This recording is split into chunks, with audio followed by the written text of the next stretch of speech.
Daily ഒരു 4 ഇഡ്ഡലി തിന്നുന്ന ആളാണെന്ന് വിചാരിച്ചു. അപ്പൊ നമ്മൾ നാളെ മുതൽ ഇഡ്ഡലിയുടെ എണ്ണം നമ്മൾ കുറയ്ക്കാൻ പോവാണ്. നമ്മളോട് ഒരാൾ പറഞ്ഞു നിങ്ങൾ ഇഡ്ഡലിയുടെ എണ്ണം കുറയ്ക്കണം. അപ്പൊ നമ്മൾ നേരെ എന്ത് ചെയ്തു, 4 ഇഡ്ഡലി ഉണ്ടാക്കുന്ന മാവ് കൊണ്ട് 3 ഇഡ്ഡലി ആക്കി. ക്വാണ്ടിറ്റി ഒന്നും കുറച്ചില്ല, പക്ഷേ ഇഡ്ഡലിയുടെ എണ്ണം കുറച്ചു. അങ്ങനെ ആകുമ്പോൾ അതിന്റെ ഉള്ളു വേവാത്ത പ്രശ്നമൊക്കെ വരില്ലേ. നമുക്ക് മറ്റേ പഴയ 4 ഇഡ്ഡലിയിൽ കിട്ടുന്ന ഒരു സാറ്റിസ്ഫാക്ഷൻ ഇതിൽ കിട്ടില്ല. അത്രയും സോഫ്റ്റ് ആയിട്ടുള്ള ഇഡ്ഡലി ഒന്നും ആയിരിക്കില്ല.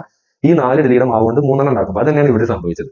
1200 cc 4 സിലിണ്ടറായിട്ട് ഡിവൈഡ് ചെയ്യുമ്പോൾ കിട്ടുന്ന ആ ഒരു സുഖം നമുക്ക് 3 സിലിണ്ടറിലേക്ക് ഒതുക്കുന്ന സമയത്ത് ഒരിക്കലും കിട്ടില്ല. അതാണ് പുതിയ സ്വിഫ്റ്റിന് സംഭവിച്ചിട്ടുള്ളത്. ഈ Z സീരീസ് എഞ്ചിൻ ആയതുകൊണ്ട് തന്നെ അതിന്റെ ഡ്രൈവിംഗ് ഫീല് പോയി, നമുക്ക് ഓടിക്കാനുള്ള ഒരു സുഖം അത് പാടെ നഷ്ടപ്പെട്ടു തന്നെ പറയണം. ഇത് പുതിയതായിട്ട് ഓടിക്കുന്ന വ്യക്തിക്ക് മനസ്സിലാവില്ല, പഴയ സ്വിഫ്റ്റ് ഓടിച്ച ആളുകൾക്ക് ഇത് മനസ്സിലാവുള്ളൂ. വേറെ മാറ്റങ്ങളൊന്നുമില്ല.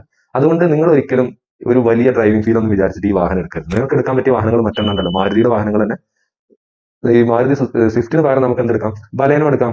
ബലേനോ ഇപ്പോഴും 4 സിലിണ്ടർ വാഹനമാണ്, K സീരീസ് എഞ്ചിൻ, നല്ല സൂപ്പർ വാഹനമാണ്. ഡ്രൈവിംഗ് ഫീൽ കിട്ടുന്നുണ്ട്, നല്ല റിഫൈൻഡ് ആയിട്ടുള്ള എഞ്ചിനാണ്, വൈബ്രേഷൻ ഒന്നുമില്ല. മറ്റത് 3 സിലിണ്ടർ എഞ്ചിൻ ആയതുകൊണ്ട് തന്നെ സ്റ്റാർട്ട് ആക്കി കഴിഞ്ഞാൽ നമുക്ക് മനസ്സിലാവും ഇത് സാധനം വേറെയാണെന്നുള്ളത്.